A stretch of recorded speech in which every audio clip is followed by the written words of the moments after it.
On va ici montrer que pour un endomorphisme U d'un C espace vectoriel E de dimension finie, U est diagonalisable si et seulement si le rang de U moins lambda identité est égal au rang de U moins lambda identité au carré, et ce, quel que soit le complexe lambda.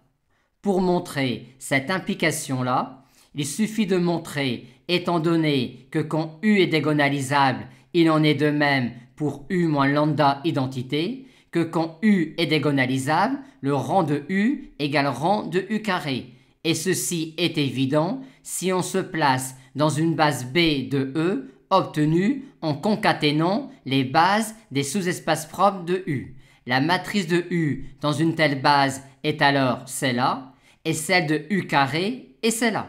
Et le rang de D, qui est alors le nombre de coefficients diagonaux non nuls, est bien égal au rang de D carré, vu que le nombre de coefficients non nuls sur la diagonale de D carré est égal au nombre de coefficients diagonaux non nuls sur la diagonale de D.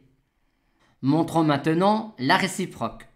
Avec cette hypothèse-là, si on pense à la chaîne des images itérées, on a alors cela.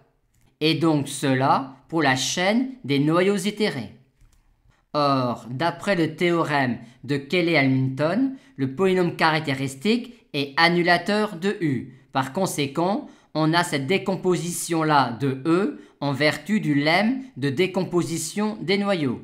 Mais vu ce que l'on vient d'écrire, on a alors cette décomposition-là de E, ce qui caractérise exactement un endomorphisme diagonalisable.